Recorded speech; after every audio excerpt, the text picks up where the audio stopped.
Welcome everyone. तो एक बार फिर से आप सभी लोगों का स्वागत है। क्रिएटिंग एन इंक्लूसिव स्कूल की हम लोग एमसीक्यू सीरीज़ जो थे कर रहे थे। पार्ट 1 हमने आपको दे दिया था। तो चलिए अब हम मूव ऑन करते हैं पार्ट 2 की तरफ। और सबसे पहले हम लोग चलते हैं अपने पहले क्वेश्चन की तरफ। पहले क्वेश्चन में आपको पूछा गया है, in which year PWD act came. PWD यानी पर्सन विद डिसेबिलिटी एक्ट की यहाँ बात हो रही है। कब आया था? तो भारत सरकार द्वारा 1995 में पीडब्ल्यूडी एक्ट जो था वो लॉन्च किया गया था। तो डी जो है वो इसका सही उत्तर है। तो ये डी आप इसमें आंसर अपना लगा सकते हैं। तो नेक्स्ट क्वेश्चन पे चलते हैं। अगले क्वेश्चन में पूछा गया है, NIVH की फुल फॉर्म बताइए और ये कहाँ पर है वो आपसे पूछा गया है। तो NIVH की जो फुल फॉर्म है that is national institute of visually handicapped, यानी देहरादून में ये जो है वो सिचुएटेड है। तो ए जो है वो आपका सही उत्तर हो गया। NIVH की जो फुल फॉर्म है वो हिंदी में याद करने से बेटर मैं आप लोगों को ये सजेस्ट करूँगी कि इंग्लिश में ही आप इनको याद कर लीजिए, तो उससे आप लोगों के लिए जो है वो आसानी हो जाएगी। तो चलिए अगले क्वेश्चन की तरफ चलते हैं। नेक्स्ट क्वेश्चन में आपको पूछा गया है, which of the following features of national policy for person with disabilities, कि इनमें से क्या जो है वो national policy for person with disability की एक विशेषता है। क्या वो cultural involvement of children with SEN है? बिल्कुल है। बैरियर फ्री इन्वायरमेंट उनको देना है? बिल्कुल है। Analysis of the current situation है? बिल्कुल है। तो all of the above, D आपका जो है वो सही आंसर हो गया। तो आगे चलते हैं हम लोग और अगले क्वेश्चन में आप लोगों को पूछा गया है, UN convention follows the civil law tradition in which principle was, कि UN कन्वेंशन के जो सिविल लॉ ट्रेडिशन है उनके सिद्धांत आप लोगों को पूछे गए हैं। नागरिक कानून परंपरा का सिद्धांत पूछा गया है। तो क्या ये all human rights are universal है, कि सभी मानव अधिकार सार्वभौमिक ये कहता है? बिल्कुल कहता है।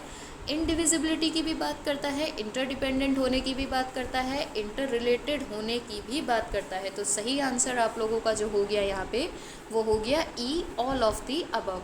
तो अगले क्वेश्चन की तरफ चलते हैं। अगला क्वेश्चन आपके पास है, full form of DPEP। DPEP की आप लोगों को फुल फॉर्म पूछी गई है। इसकी फुल फॉर्म होती है डिस्ट्रिक्ट प्राइमरी एजुकेशन प्रोग्राम। तो ये बहुत ही इजी क्वेश्चन है और एज इट इज़ आपको याद करना है। तो अगले क्वेश्चन की तरफ चलते हैं।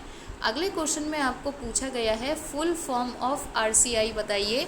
तो RCI की फुल फॉर्म आप लोगों को पूछी गई है। RCI की जो फुल फॉर्म होती है वो रिहैबिलिटेशन काउंसिल ऑफ इंडिया होती है। तो बी इसका सही उत्तर हो गया।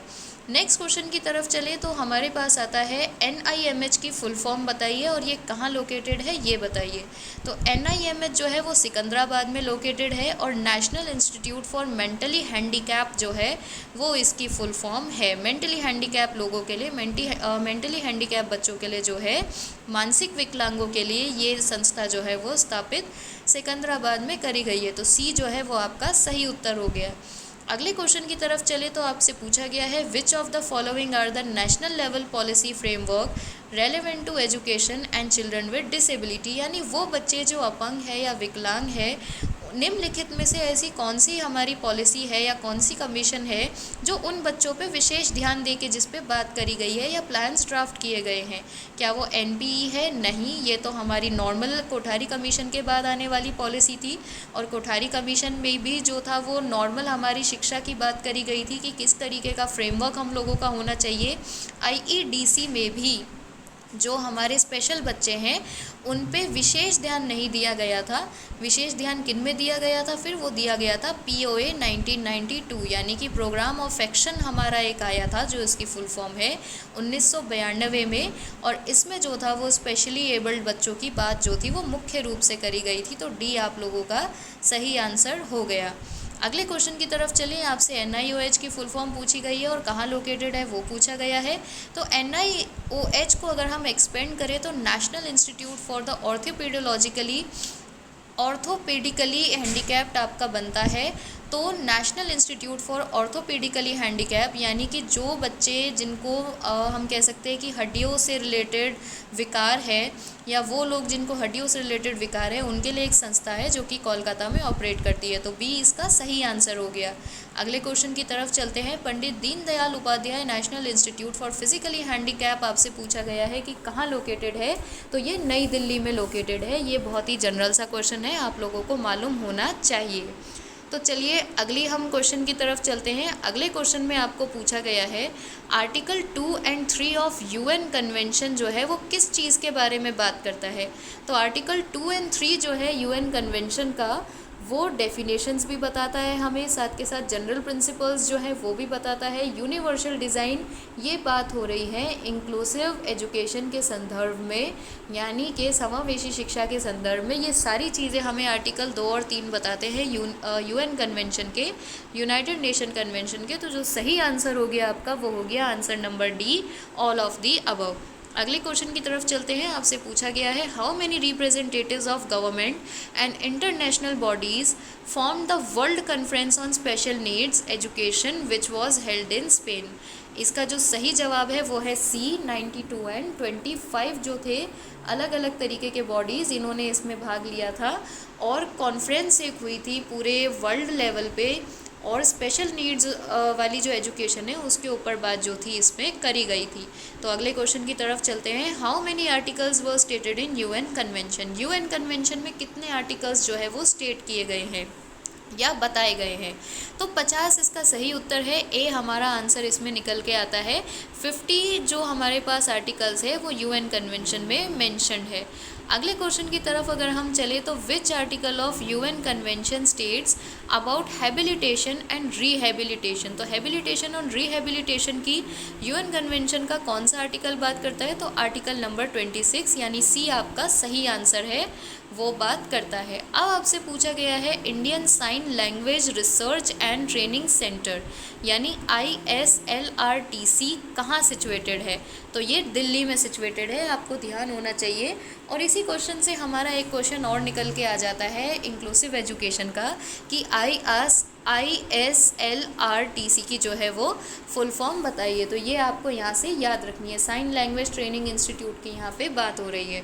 तो चलिए आगे चलते हैं। अगले क्वेश्चन में आपसे पूछा गया है आर्टिकल 33 एंड 39 जो है यूएन कन्वेंशन के वो किस चीज़ को लेकर है। क्या वो रिपोर्टिंग और मॉनिटरिंग ऑफ द कन्वेंशन को लेकर रिपोर्टेड है, या वो नेशनल ह्यूमन राइट्स से रिलेटेड है, committee on rights of person with disability पे रिलेटेड है।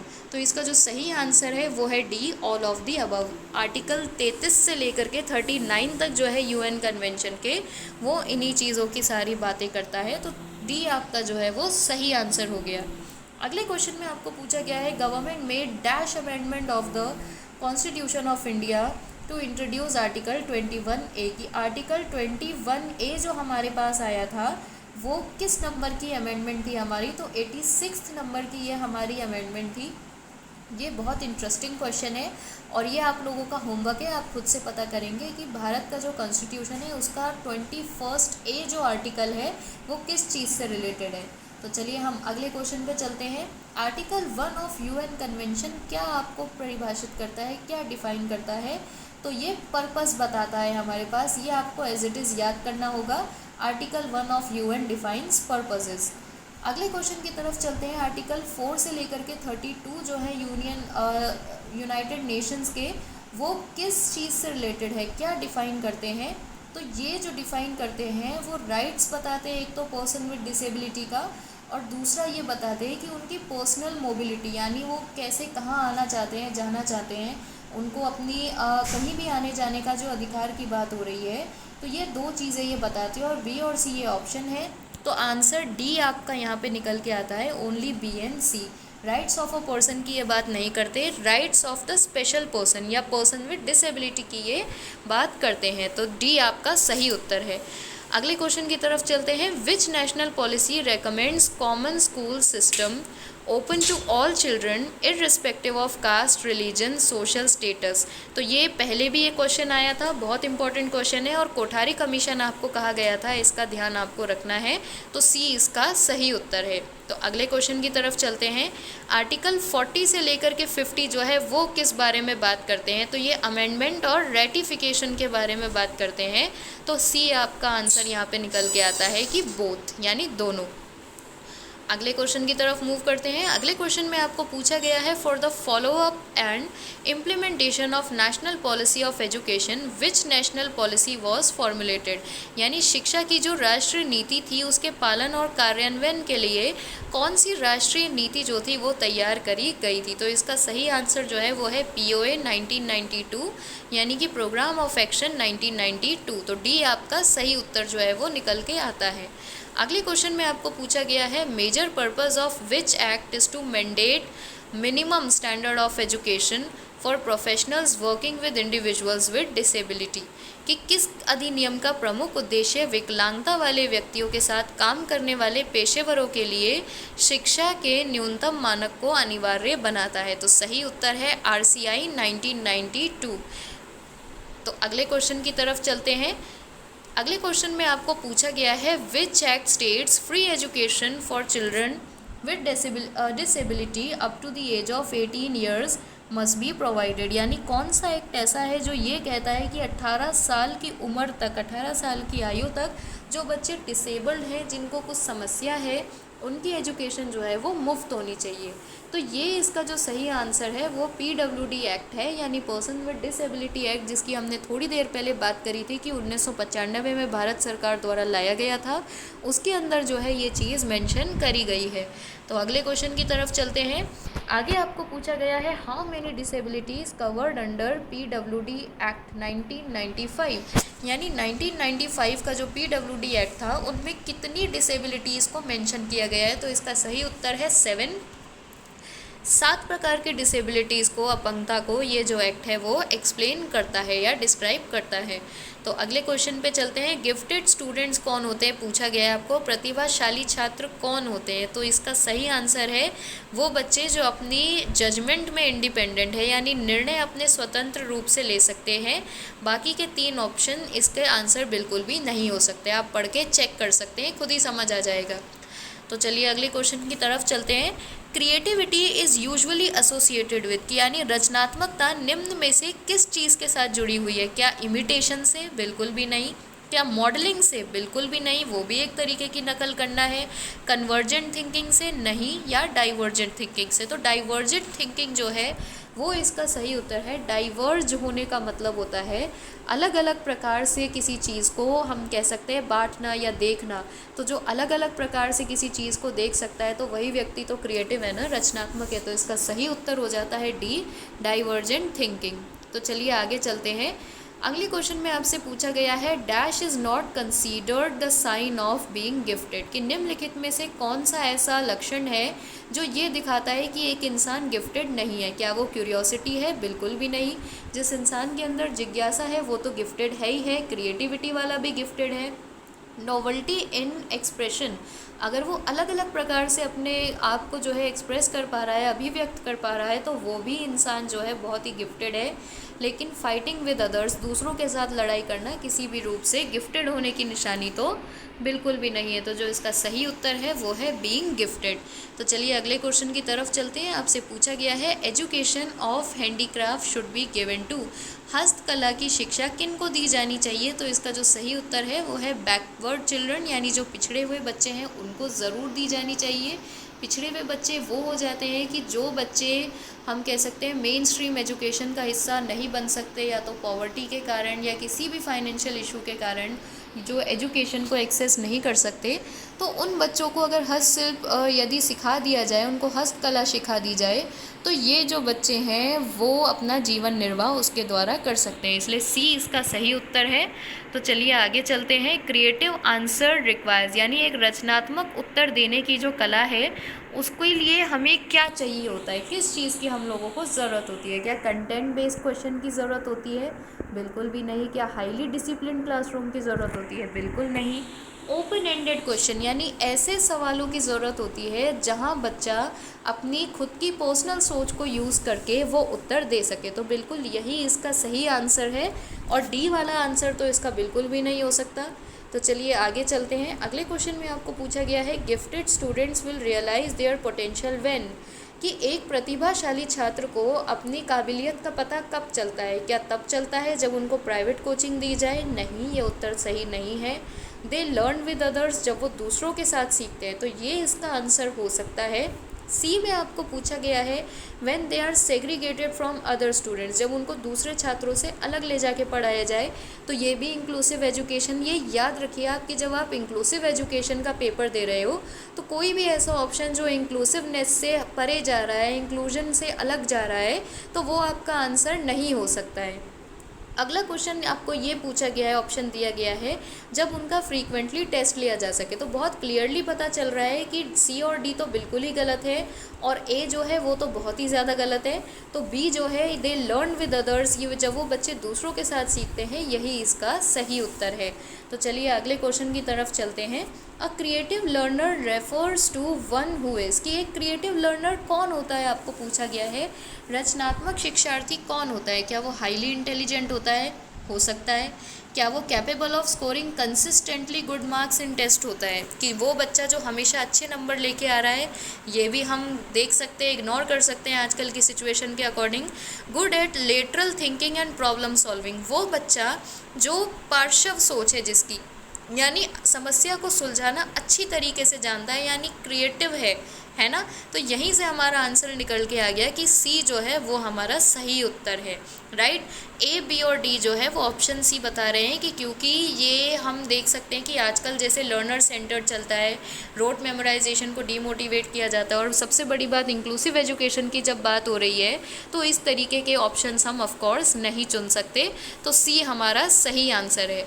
चलिए आगे चलते हैं। अगले क्वेश्चन में आपको पूछा गया है which among the following is not the symptom of a mall adjusted child, की यानी एक कुपोषित बच्चे के लक्षण निम्नलिखित में से कौन सा एक है या नहीं है।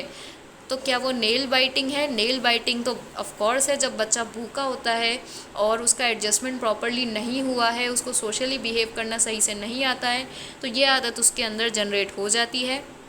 क्वेरलिंग विद पियर्स, अपने पियर के साथ, साथियों के साथ झगड़ा करना, ऑफ कोर्स ये भी एक हम कह सकते हैं माल एडजस्टमेंट का सिम्टम है। इमोशनली मैच्योर होना, तो क्लियर पता चल रहा है यही हमारा आंसर है, क्योंकि ये माल एडजस्टमेंट का लक्षण नहीं है, ये एक वेल एडजस्टेड पर्सन होने का लक्षण जो है वो है। अगले क्वेश्चन की तरफ हम चलते हैं। आपको पूछा गया है कि एक 5वीं क्लास का बच्चा जो विजुअली इम्पेयर्ड है, यानी नेत्रहीनता से उसको थोड़ा सा ग्रसित है वो, तो निम्नलिखित में से क्या आप चुनेंगे? Excuse to do a lower level of work, क्या उसको हम ये कह सकते हैं कि हाँ भाई आप औरों से कम काम कर लो, कम पढ़ लो, या हम उसको ये कह सकते हैं कि जो स्पेशल ट्रीटमेंट है क्लासरूम में वो हम उसको दे सकते हैं अलग से। तो ये दोनों ही आंसर गलत है, साफ पता चल रहा है। Help with his or her routine work by family and peer, कि हम उसको हेल्प करके, उस पर दया करके उसको डिपेंडेंट बना दें, तो ये तो बहुत ही गलत उत्तर है। डी आपसे पूछा गया है कि नॉर्मली उनको ट्रीट किया जाना चाहिए क्लासरूम में और उनको ऑडियो सीडीज़ के थ्रू सपोर्ट दिया जाना चाहिए, तो ये जो है ये बिल्कुल सही हमारे पास उत्तर इसका निकल करके आता है। तो आगे चलते हैं हम। आगे आपको पूछा गया है acceleration with reference to gifted children means, acceleration का क्या मतलब होता है गिफ्टेड चिल्ड्रन के संदर्भ में। तो एक्सेलरेशन का जो मतलब होता है वो ऐसे स्टूडेंट्स को प्रमोट करना है हायर ग्रेड के लिए, और वो बच्चे जो बहुत ही गिफ्टेड हैं उनको हम एक क्लास छुड़वा के अगली क्लास की तरफ भी हम उनको ले जा सकते हैं। जैसे 9th कराने से पहले जस्ट उनको 10th ही करा दी, एक आध क्लास उनको स्किप करवाई जा सकती है। तो डी जो है वो इसका सही आंसर है। तो आई होप कि आज का जो सेशन है वो आप लोगों को पसंद आया होगा, सारे क्वेश्चंस आप लोगों को सही से क्लियर हो गए होंगे।